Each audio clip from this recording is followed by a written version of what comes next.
Hello, one and all, and welcome to episode 73 of Bodied, the Cloud9 Fancast. Tonight, we'll discuss Cloud9's latest set of esports results, including Cloud9's time at IEM Katowice, London Spitfires, beginning of Overwatch League Stage 2, and Cloud9 League of Legends doing stuff. I'm your host, Havokpus, and today I'm joined by... Dr. Manhatten, present in the building. Frozencreek, also, I am here and ready for the podcast and a party. Yes! Hello, welcome. Thanks for joining. So let's kick things off with some stuff about IEM Katowice, PUBG, and CSGO over there. And I want to talk about PUBG first because that was the first event that of the two was played. And the team actually came in third place overall. They had some rough rounds sometimes, but they got first place. They got that chicken dinner in round 7 that really kind of catapulted them up to the top, and they were able to take third place, which is, I think, a pretty big deal considering there aren't that many LAN tournaments for PUBG, and the team hasn't done a lot of big invitational tournaments, so a pretty big deal. I'm curious, did any of either of you watch the PUBG coverage specifically? Yeah, I kept up with some of it. That's actually one of the first, probably the first PUBG tournament that I did watch extensively. There's some that I tuned in and out of, especially when C9's playing or when some of these other big names are playing. There's actually one that I did. I missed the first couple of rounds, and I saw around round 4 or 5, and round 4 they didn't do so hot. Actually, they did pretty bad. And then the fact that they managed to, within that rough patch where, I'm looking at round 4, they got 15th, and then they got 11th, and they got 14th, and it wasn't looking very good for them. But then in round 7 they come up with a chicken dinner, which already puts you in a very good spot.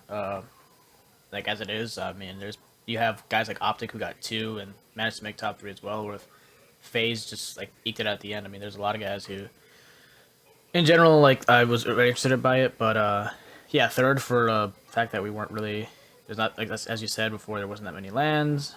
Yeah, was overall pleased with the showing.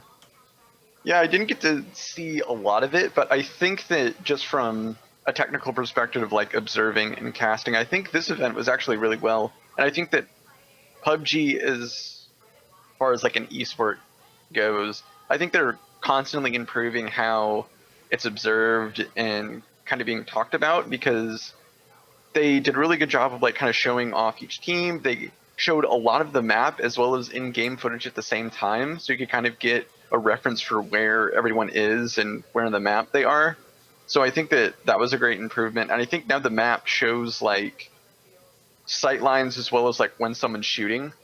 So from I think maybe a year ago when PUBG first started being an esport, this is way better. I think they could still maybe improve some things. I would personally like to see exclusive team streams and just have it spectate around that team, so you could just follow your team if you wanted. But that's probably too much to handle logistically, but definitely improved from the last time that I watched a PUBG event.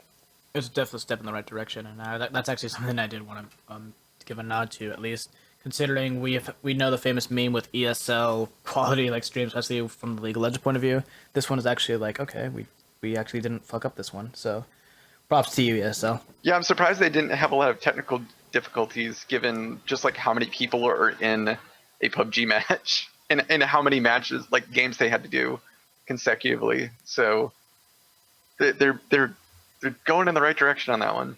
But moving on to CSGO, the CSGO team is also at IEM Katowice, and they are having a rough time, friends. Their first match was the best of 1 against Tyloo, and they barely beat them, 16-14. They then just completely choked. I even made a tweet asking if someone can perform the Heimlich on them, because they choked against Team Liquid. I believe in the first game of their best of 3 against them, they were up 9-2 and then proceeded to throw the rest of the match and they only got one more like score for that first game, and then they had to go to the lower brackets and face against Renegades. They won 2-1, but it was not a super clean victory. It was much improved from their play against Team Liquid, but they're still showing a lot of struggles, and it's been rough to watch. Yeah, was pretty disappointed by the fact that they just barely eked it out over against Tyloo. Granted, I mean, they've been like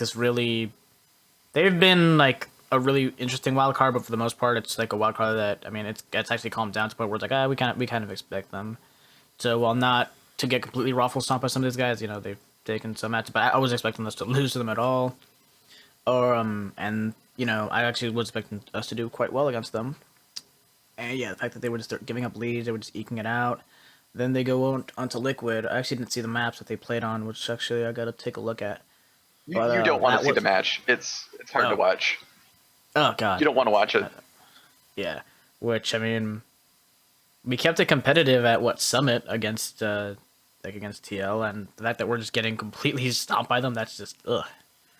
So I mean, if barely getting out against Renegades kind of hurts too, but I mean, now we have we're going in the bracket against SK.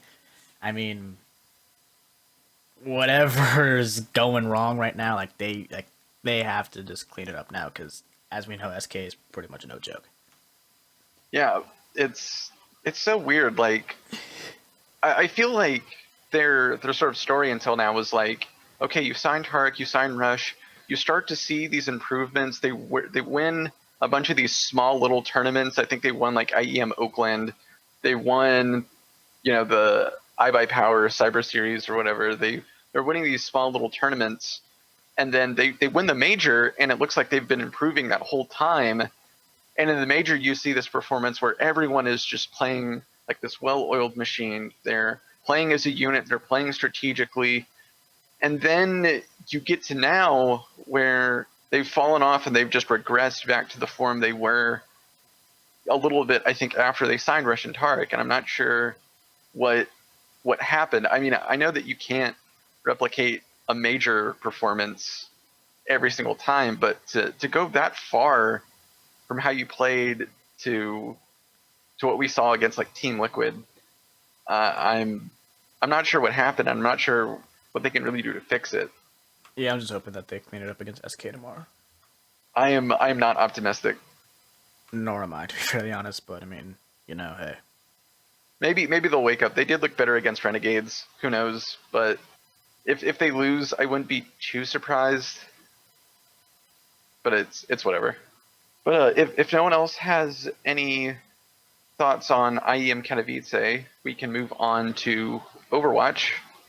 So the London Spitfire kicked off the second stage of Overwatch League with some pretty exciting matches against Houston Outlaws and NYXL. Both series went to all 5 maps, where London lost to Houston but won against NYXL. Their struggles on control maps, and to a lesser extent Kings Row, definitely did not help them. And if those things aren't fixed, it will hurt them in the future and it will kill their map differential. But they did go 1-1, and these are like probably the toughest opponents that they have to face for this stage. So hopefully they can fix their problems, but I'm not optimistic about that, because the problems that they showed are the same problems that they've had in stage 1, and they've still not fixed these stage 1 problems. So if you have these stage 1 problems and it's stage 2 and they haven't been fixed, I'm not sure if they can adequately remedy these issues. I have a couple things to add to that I think are going to be contradictory to what you said also. It's still like in the whole experience of this first Overwatch season, like we're not even halfway through yet.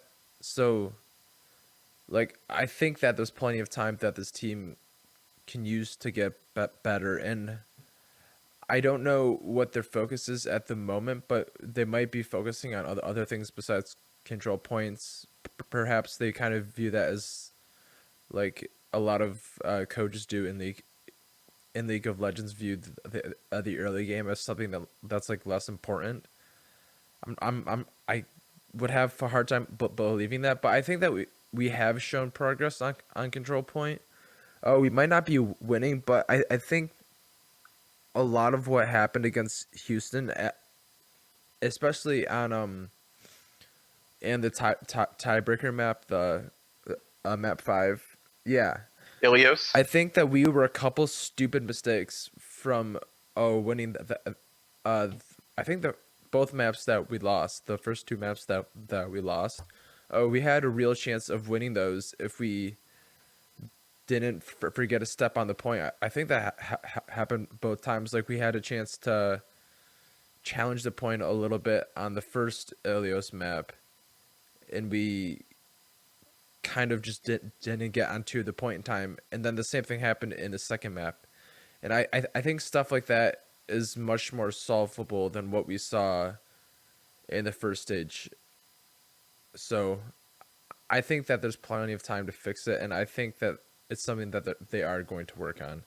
So, And I suppose, to be fair, this is the beginning of a new stage. They've introduced a completely new map pool from the ones that we saw in stage 1, as well as the Mercy meta is gone, and they introduced the patch changes with the Mercy nerfs and the Junkrat nerfs. So they could be kind of adjusting to that. I think they only got maybe like a week or 2 weeks off. So, really not ample time to really practice the new meta and new maps. So maybe they're still getting a feel for things.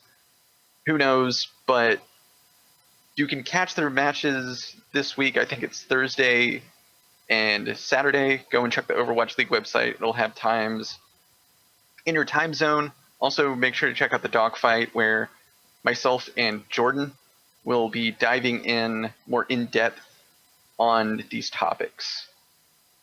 But with the small stuff out of the way, it's time to dive into the meat of our discussion, which has always been League of Legends. It's Cloud9's biggest team. Have to always save the best for last. So Academy went 2-0. They beat Clutch pretty easily. They banned out Moon's Evelyn, so they can't. No bamboozle for them.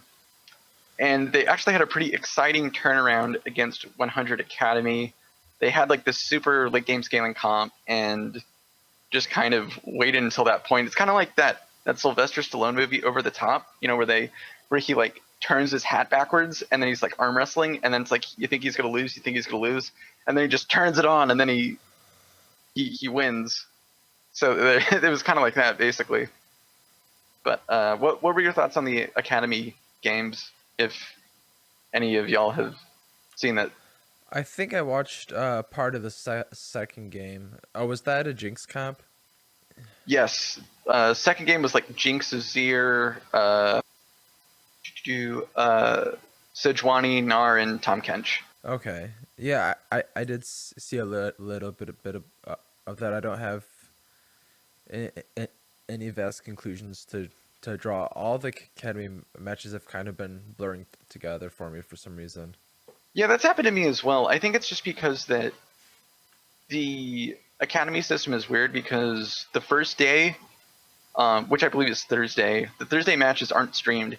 So you have to just kind of watch the VOD or just look at the final results to draw any kind of conclusions. And then for the Friday matches, you can kind of watch it on stream, but since you haven't seen them play a lot, as well as I think a lot of the talent isn't super high profile, barring some of the veteran members, it all just kind of bleeds together and just like, oh, we did this or we did that.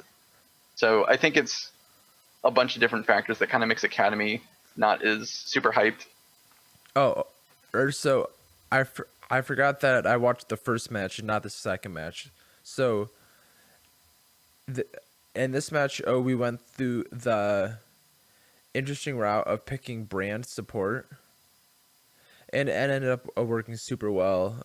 Brand and Ezreal with Keith and Zazel completely dismantled the bottom lane, which allowed all the other players kind of free reign in their lane. So it was pretty much just a really slow demolition, much like something we might have seen on Saturday. Yeah, I mean, Zazel is a machine, man. I think that the fact that he's not in LCS is really crazy, and I think that for sure, and I said this last week, but I think for sure he will definitely get picked up by a team, probably one of the lower standing teams, by next split, if not next year. Oh yeah, Yeah, for sure. I mean, or yeah, I was go just ahead. going to say I think almost at this point he's probably one of the top rookies that are, or probably the first, if not top 3 of academy players that are picked up at the end of the split. I was gonna say, I mean, he was like a top prospect, or at least he was. I mean, he played it. Granted, he didn't succeed, but he did play the promotion tournament twice on United. So I mean, that was with the team with what definitely GBM, Dandy, and Licorice. I mean, how this guy's definitely like no slouch when it comes to the scene whatsoever. And I think that he could have a chance at a real team like in the LCS.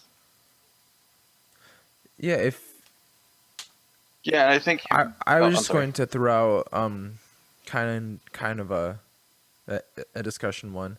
If you had to pick an all academy team at the moment, do you guys have any kind of idea of what you guys would pick? Oh, we can work on it together too. Well, I think Zazel, Yeah. of course. I mean, that's no, Yeah, for that's no sure. question. Piglet's been pretty good so far, but I think that Mr. Rawls and Keith have kind of been the top performing ADCs at this point. Yeah, Mr. Rawls has been kind of stepped on for the most part, even in some of his time in EU, when he was on some of like these like 5th to 8th place teams. I remember watching him and being more or less like actually thinking like, I mean, he wasn't a big name like the Hans or the Recklesses or like the Zvens of the world, but he was fair enough that I actually was moderately impressed by him. Like, this guy could actually work on of like I would say a more specific niche team, but he's definitely not challenger slash academy level. Like he's in my opinion, he's better than that. Yeah, I agree with that for sure. What do you guys think about mid lane? I think that this is kind of the more stacked lane in academy, but I also think that it's probably the most stacked lane in LCS. I think a Blaze Olive would probably be a good choice because he's super good. Like he wowed a lot of people in Scouting Grounds, I believe. And I think that he's pretty skilled. I mean, it's hard to. Yeah, I was just going to say that it's hard Go to ahead. believe that Mickey is still in academy. It's just so weird that an all-star Oh yeah, that's right. LCS player is an academy league, or an all-star LCK player at one point in time is now. It just like a split afterwards is now in NA academy. Yeah, I was gonna give a shout out to Mickey as well.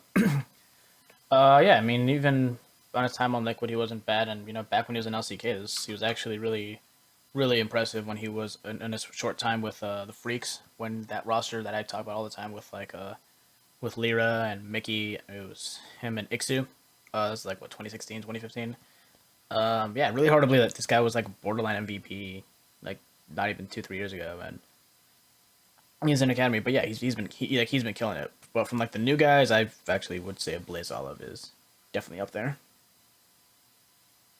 Yeah. What do you guys think of junglers? That I think that this is an interesting position because it's not so many LCS players. It seems more like it's actually like an academy kind of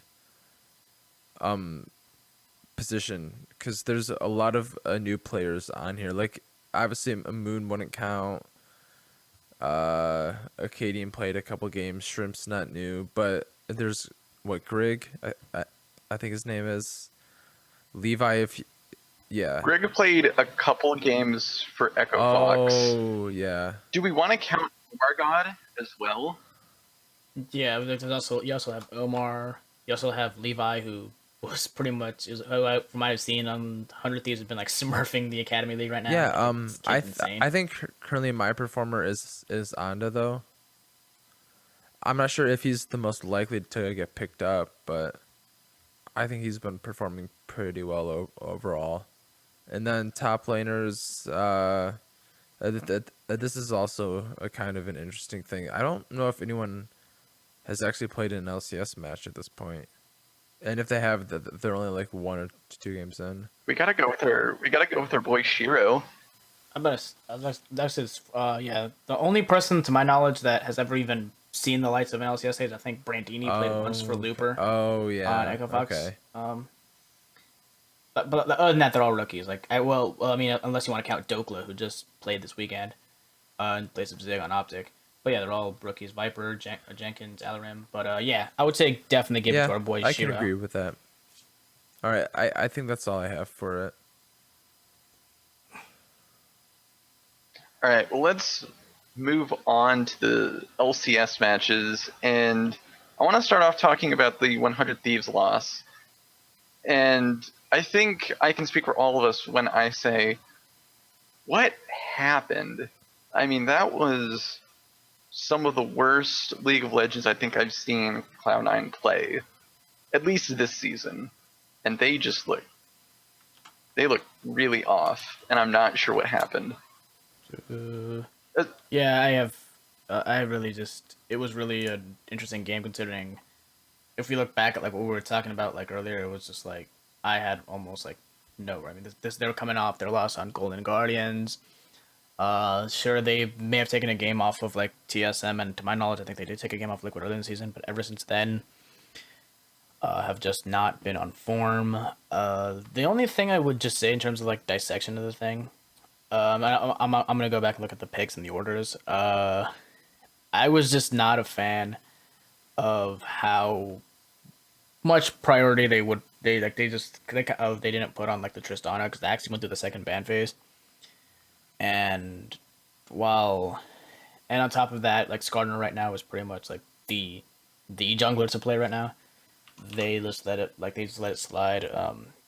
And that's the only question I do pose. But Frozen, do you have any thoughts on this as well, or just like anything you want to say about that game? Because that was probably the roughest game we've seen all year out of Cloud9. I think I could almost attribute this to a fluke because of just how fast the game fell out of hand. Like Cody's son was like an auto attack or two away from like being one or like a 1-0-0-6 like super early on in the game. And once he got those first couple kills, like there was nothing we could do to touch him. Through a Skarner, a Galio, and a Thresh, and it didn't help that our vision control in playing around Thresh was pretty disappointing. But I think overall, as frustrating as it was to watch us just get completely beat down, like I think that was more of a fluke than it was anything else, and it was just a matter of luck just kind of falling in like the right place at the right time. So I'm willing to write it off as long as we don't see anything that poor again. Yeah, I think the big issue here was just Sven Skaren, I think once again misusing his jungle presence. And I think this kind of carries from the Echofox game as well. You saw that he didn't really show a lot of presence top, and then Licorice really struggled, and then that's where the game kind of started to fall apart. Similarly, in the 100 Thieves game, Sven was not really showing his face a lot top, instead trying to gank a Galio mid lane, which I'm not sure how much you can really do against that when you have a Corki. So he's just kind of showing up in mid and not doing a lot. And I think also just the coordination with the team was really poor. Like that engage that Licorice had on Gnar where he was enraged, and I think his rage bar was about to run out or something, so he flashed Nard, and I think he got like the whole team or something, but Sneaky is off way away backing because he's like at a third of his health. Everyone else is disengaging and moving away, so none of his team is there, and then all of a sudden Licorice jumps in, and then you have to force your team to scramble to recover the play. So it was just such a messy play, and it looked so it looked so bad. I mean, I can understand it from a desperation point to where like you have to do something, but I think on the other hand, it was just not a good opportunity to make a desperation play. You know, at least let everyone be healthy and ready instead of just kind of throwing it out there for the sake of throwing it out there. I think that was just really foolish, and you know, maybe a rookie thing, maybe just a desperate poor coordination thing. I don't know, but it was a really ugly play, and that it just didn't look good. Oh. Also, one of the things that I just didn't like as well, I'm sorry to cut you out, just a real quick thing. I just didn't like the fact that they were just trying to take like these 4v4s without just respecting. I mean, like, just like, I think there was one player on Dragon that, where I think they were taking like a Mountain Drake. They were just like going in like 4v4, actually almost 4v5, because I think Someday I just burned the TP. But even if you don't burn the TP, Someday was playing the GP, and that near global pressure that he has can like really turn the tide on team fights and get like that extra damage that you really do need to really prioritize certain picks. And considering no one was really couldn't get the QSS spike in time, like Skarner is just allowed to just do whatever he wants once he gets flash. Yeah, and yeah. yeah. You want to go? You can go. I think at this point we kind of have to talk about this as a meme, like the C9 in Overwatch, or London Spitfire on Control. But Sneaky makes Callista look like Kog'Maw without boots late game. I don't know why they keep giving him Callista. I mean, he's an exceptional player. Almost any AD carry in his hands, he looks really good at.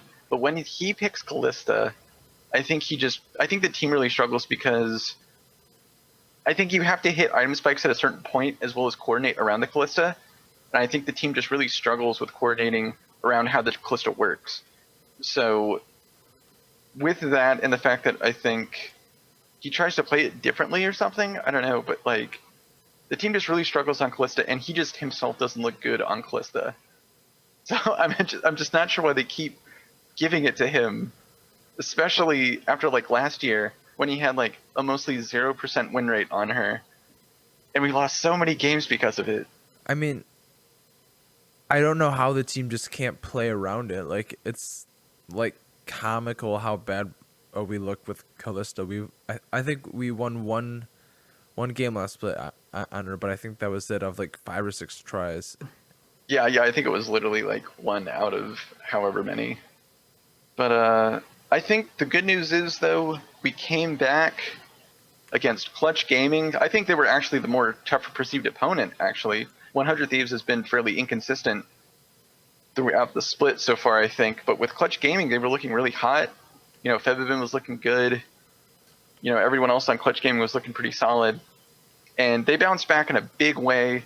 Big Daddy Licorice on the Kled, just stealing the show and just tearing everyone apart. And I think it was the return to form that I think Cloud9 fans really needed after the poor showing that they had against 100 Thieves the previous day. I went in this thing actually kind of nervous after losing 100 Thieves. I'm like, oh god, like what's this? Like, what's this Clutch game? Are we gonna barely eke this out? It's gonna be like a really brawly, scrappy fest, or what's going on? And really, Licorice really did make, and Svenskeren, like with their top pressure, really did make quick work of Solo. And I think part of that reason why Solo just got so like just really destroyed is the fact that really in those 2v2s, like because Sejuani in general, I think Sven did play Sejuani that game, and yeah, I'm looking at it right now. Really, it's hard to try to get, even in the early game, try to get some of those like skirmishes against Sejuani as the Sen, considering her early game actually isn't as bad as it, in my opinion, it should, and she has really good early pressure. Not to mention Kled can just like with those cheeky like little Scarl moves, which there was like that infamous GIF that's now almost like immortalized now within the Reddit community of him just eye rolling just because of how annoying Kled can be with those little Scarl mounts. There's really not much Lyra could just do in that sense. Jensen played the Talia lane perfectly, especially considering that he said when he played against Pobelter, I think Pobelter was playing the Talia, that and oh, you mean Jensen Febivin? was playing. Yeah, well, yeah, I'm talking about like just like when they played that Oh, matchup because that okay, exact same yeah. matchup was played against TL. But it was the counter thing where Jensen was Oh, playing right. Corky. Yeah, okay, sorry. But like the thing you said is just like Talia has like a lot of early game pressure as well, but you have to pressure it right to make sure that like it doesn't like that Corky doesn't get out of hand because I think you said that Corky would eventually would eventually outscale. And pretty much Jensen just made a statement like this is pretty much how the fuck you play that lane. And yeah, also I do that. And also, what I was my complaint from the 100 Thieves game, I'm glad that C9 kind of learned, and that's put a lot of prioritization on that Tristana because it's pretty much just pick or ban right now, and I think it's even in going into next patch in 8.4, it's going to be like the best AD carry in the game. Yeah, I think the solo laners definitely showed their mastery. I mean, Licorice being able to really play around the mounting mechanic, I think really turned a lot of the fights early, which was able to just give him this huge snowball. And I think Jensen, can we talk about just for a second how skilled Jensen is at doing the two-way matchups? You know, like he showed he's like really good on Corky against the Talia, and then he busts out the Talia against the Corky and does really well on that pick as well. And he showed this last year with, I think it was like Orianna versus Syndra. Yeah, it was Orianna versus Syndra. He would just smash on Orianna, and then when he would have to play Syndra, he would just play exceptionally, like nothing ever changed. And I think that the fact that he can be so masterful on whatever you put him on, as well as, he's really changed his style to be more team oriented, to really help the team more. I think that really speaks to how much he's really grown as a player, to where he can not only be dominant in lane, but also roam and kind of move around to help assist his jungler or assist his bot lane or whatever, if the, occasion arises. So I think that he's definitely just really grown into the mid laner that this team really needs. And I think that he's really shown this year. If he doesn't win the MVP this year, I will be upset. Something tells me that he's not going to, simply because a player of the games that fucked him over last year also. Yeah, and also it's just I think on during narrative week where Mark Z mentioned it, he's like where he said he thinks that Jensen's he's still like worthy of MVP like this season, but it's like it's weird because we're seeing an entirely different Jensen right now. Like last year we saw this guy was just merciless. Like this guy legitimately just killed everyone. Yeah, now we have kind of like a more supportive Jensen instead of like an oppressive Jensen. So it's kind of weird, but like in a good way. So it's hard to compare the two in a sense, but Mark Z said like regardless, he still thinks either or is definitely worthy of MVP. Like it's just a different Jensen we're seeing that people aren't used to seeing it, but like give it time, and I think people will warm up to it more. Could Smoothie win MVP? I think he's been. I mean, if you take it at face value, or like the literal meaning of most valuable player, without Smoothie, where would Cloud9 even be? Right? We have his leadership. We have his insane mechanical ability. He brings something to the team that I think that you can rarely find. And I think without Smoothie, Cloud9 would not be in the spot they are right now. And I think he certainly deserves it this season.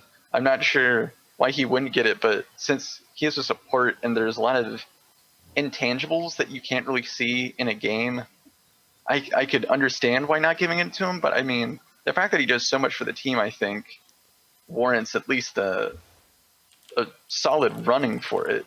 Yeah, I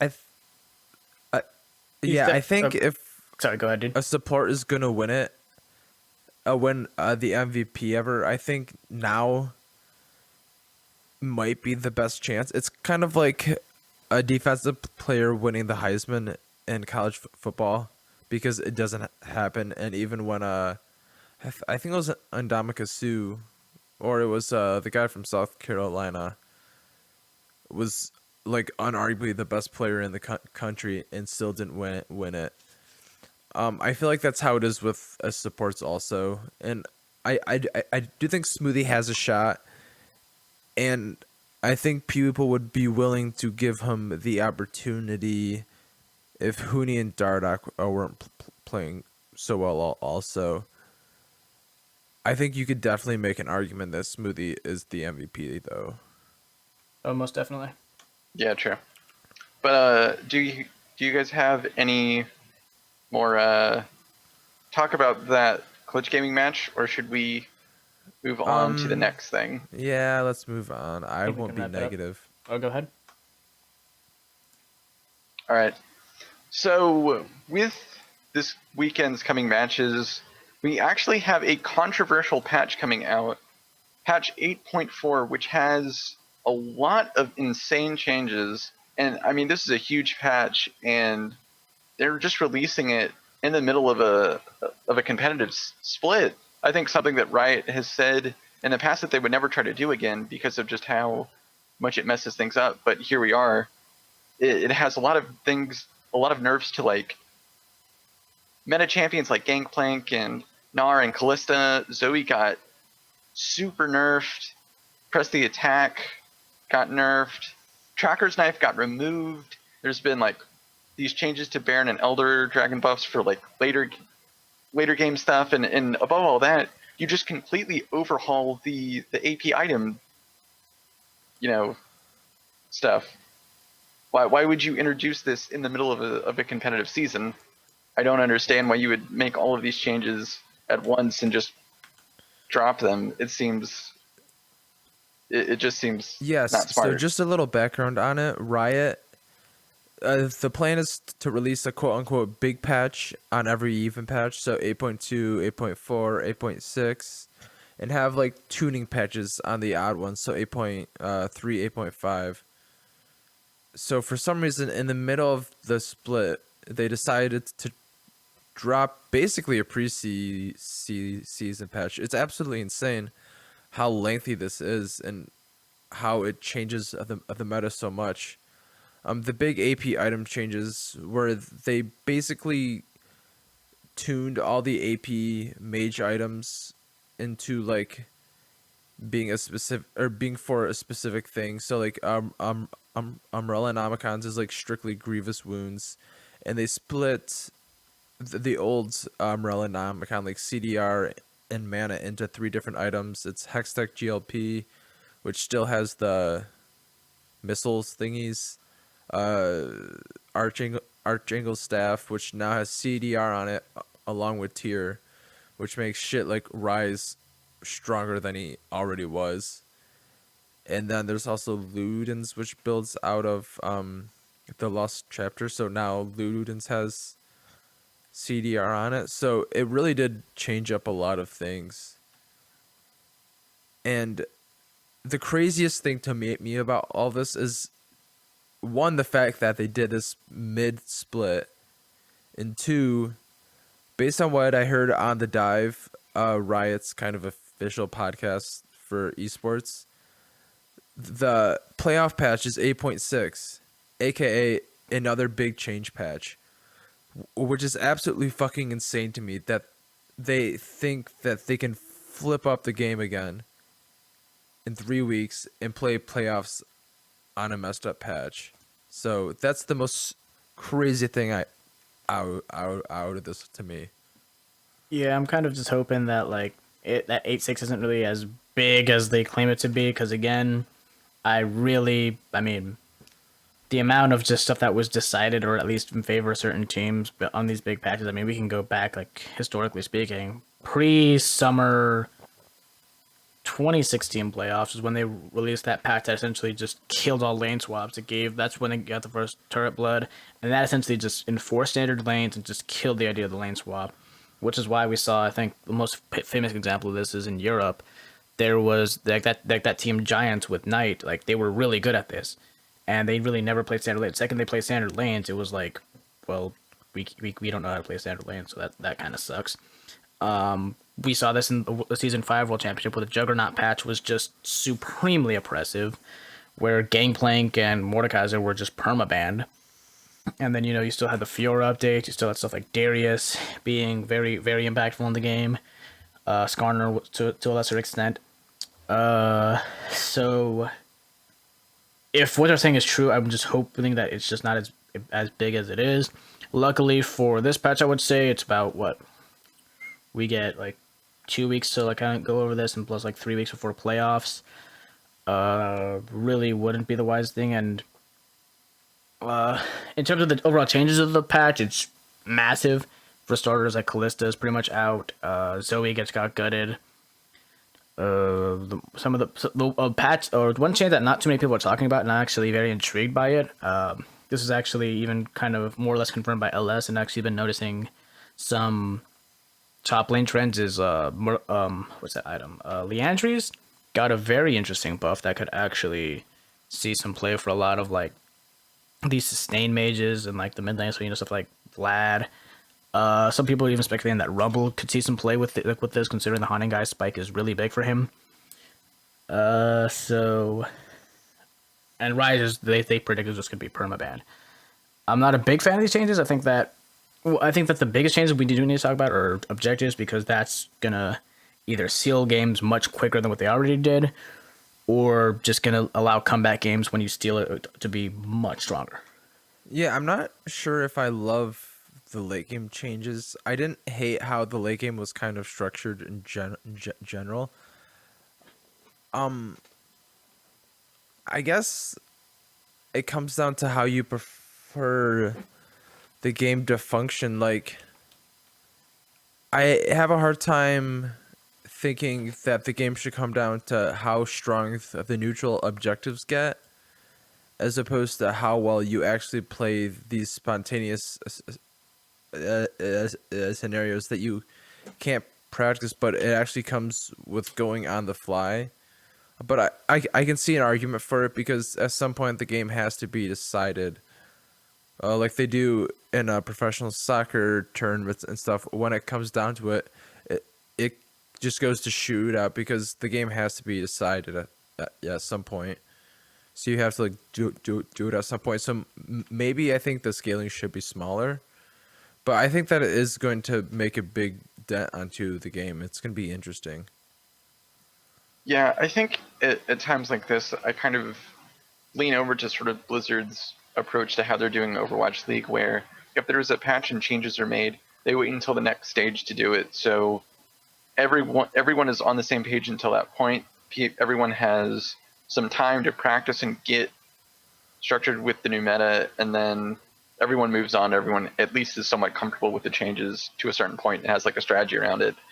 I know that's kind of apples and oranges, since League iterates a lot more than Overwatch, but I think that, just in stuff like this where it's just a huge game-changing patch is just put right in the middle of a competitive season, and it can really just hurt teams and throw them off. I think that it just kind of sucks. I think it's not a good idea. I think that they need to try and at least, you can make big changes. I'm not saying don't make big changes, but I think they need to structure it better to where it doesn't really impact professional play, and it doesn't give some teams an unhealthy advantage because they like, oh, well, we prep for this patch more or something. So I have a question. So I think we kind of all agree that the timing of the patch was kind of shitty. But what do you guys think of the patch as a whole? Do you think it's moving the game into the right direction or the wrong direction? Because I personally like the experimental API itemization changes. I really liked the old build. I loved going Relinomicons into Leandries and then building based off there.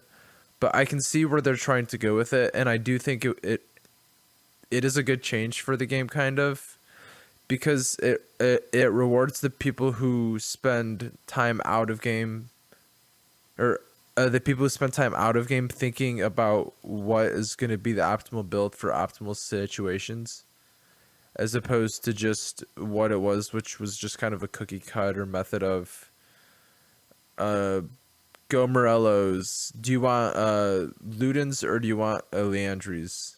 And then it's like build Void Staff, build something like Zonia's, and then Death Cap, and then finish off your build. So I like it. I just don't like the timing of it. I think it sucks. Yeah, I agree with you, Frozen. I think that the AP item changes definitely add a lot more versatility to a role that was way too linear in build path. I also kind of agree with the nerfs that were made. I think that GP is just way too strong. Like the stuff that we've been seeing, like just constantly picked over and over again or constantly banned over and over again, I think definitely needed to just get nerfed, just so we can at least see something new and maybe shake things up a bit. I'm not sure about Tracker's Knife removal. It seems kind of odd. I kind of like Tracker's Knife just because it allowed you to just be kind of more helpful and more supportive. But but now that's gone, and now that kind of really it kind of hurts Lee Sin players. I forgot about also, that. If you think about it, because there's no Sightstone, so he can't use that, and now there's no Tracker's Knife, so he can't use that either. So now he only has like one ward to jump to. I forgot about that. I don't like that change, and people who talk about people not using it. No one builds Ohm Wrecker, and that fucking thing is still in the game. So, I'm done now. Yeah, I think that the only patch I will agree on the GP thing. I do agree on the Callista. The only change I think that was like that's interesting, but like really that I personally loved is again the objective changes with Baron and Elder, because it felt like there was times where like teams would like get Baron but still not really do anything just because their comp was just that get better in the late game, and like it just kind of nullified the power of like the Baron. But like this one again, it's really going to be like the kiss of death for a lot of teams, and it's going to emphasize a lot of good objective control with a lack of Tracker's Knife. It's going to emphasize good warding vision, especially for mid laners.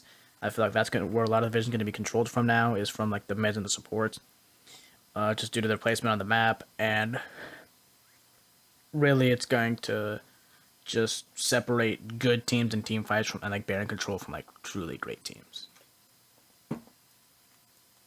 Yeah, but regardless, the patch is out. We will be playing on it this weekend.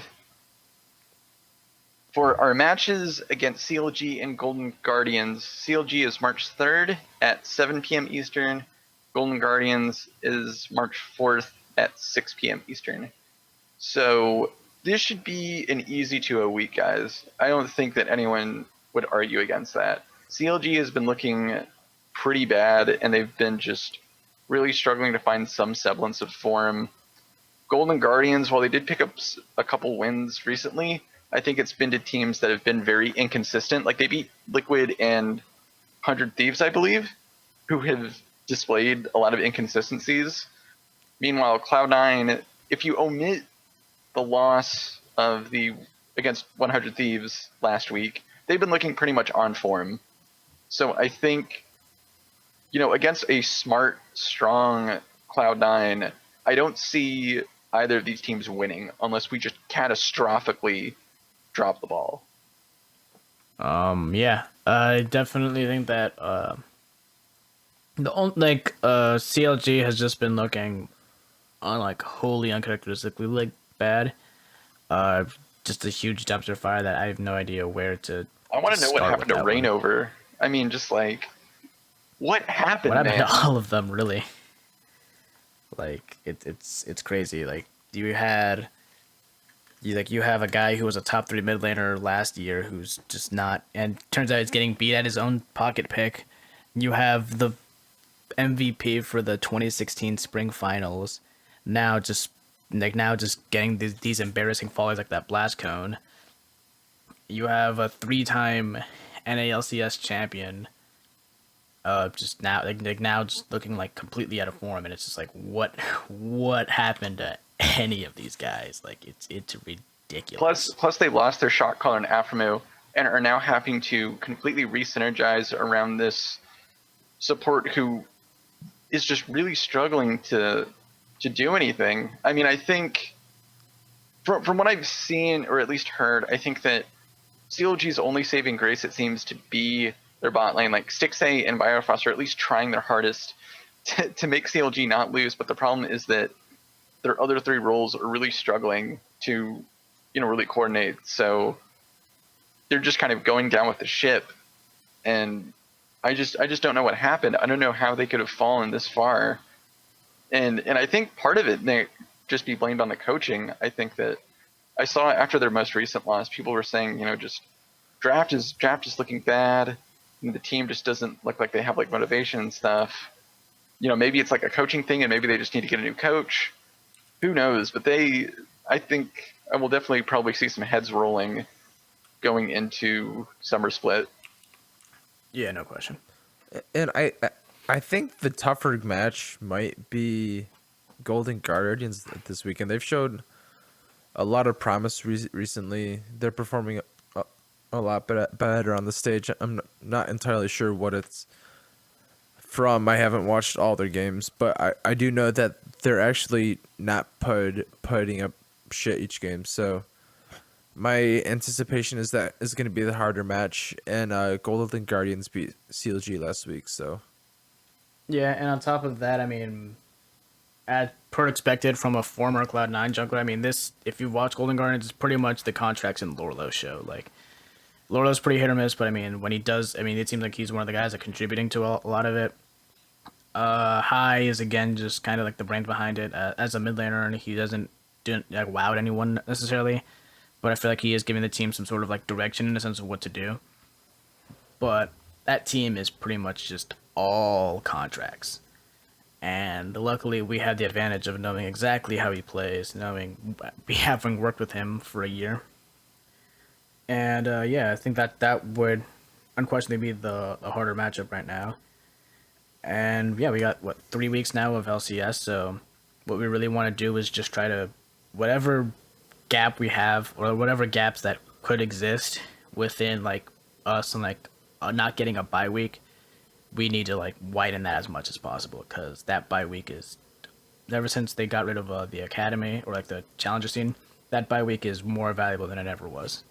Yeah, I agree. And I think also just to talk about Golden Guardians composition a little bit, I mean, you also have Manhatten deftly. I mean, not to be a Matt, but he's not smoothie, if I can put it that way. And I think definitely, is an experience, and I think Sneaky is just well above board in terms of skill level, so I think that bot lane shouldn't be a problem. Jensen has beaten High, I think, pretty much every time that he has gone against him in lane, so not a problem there. I will say top lane is a threat. I think Lorlo is actually a pretty good top laner, and I think his problem is he just gets stuck on these teams that just kind of drag him down, and he really struggles because the team just isn't performing, no matter how hard he tries. So, maybe I mean, just stick with your game plan, right? Just have Svenskeren kind of camp out top lane, make sure Licorice gets ahead. Bottom and mid lane are going to be fine, so you don't really need to visit them a lot. Just track contracts, make sure he's not going to do anything too crazy. Get Licorice ahead, then you can transfer that lead to the other lanes one by one, and then it should be an easy game. I mean, our boys are smart, especially when they have a lead. Smoothie, he'll lead us to victory. I think everyone will do fine. I think as long as they don't botch it and make some sort of catastrophic mistake in the early game, I don't really see the Golden Guardians overtaking us. But who knows? I'm not a fortune teller, but statistically, we should win. yeah, I don't have anything really to add on top of you guys. I think you guys covered most of it. All right, well, let's do predictions, starting with Dr. Manhatten on who will win this weekend. I think that this should just be business as usual. I mean, again, just like I'm not concerned at all with the CLG matchup, and I'm only ever so slightly concerned with this Golden Guardians matchup. Just watch contracts, and we'll be good to go. It should be an easy 2-0 week. Yeah, I think so too. I wish I could say it's a 4-0 week, but unfortunately, it's just 2-0. Yeah, same here. I think easy peasy 2-0. Nothing out of the usual. Just another day at the office. Take care of business. If they turn their brains on, it should be no problem. But I think that's going to do it for us tonight. So thank you for listening to the 73rd. I flipped the numbers accidentally. Thank you for listening to the 73rd episode of Bodied, the Cloud9 Fancast.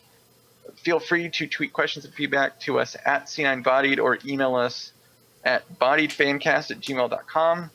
Questions might be answered on the next show or whenever we can get a chance through Twitter, what have you. So if you have anything you want us to talk about, just shout us out. And I think that'll do it. So thank you for listening, and we'll see you next time. We'll see you next time.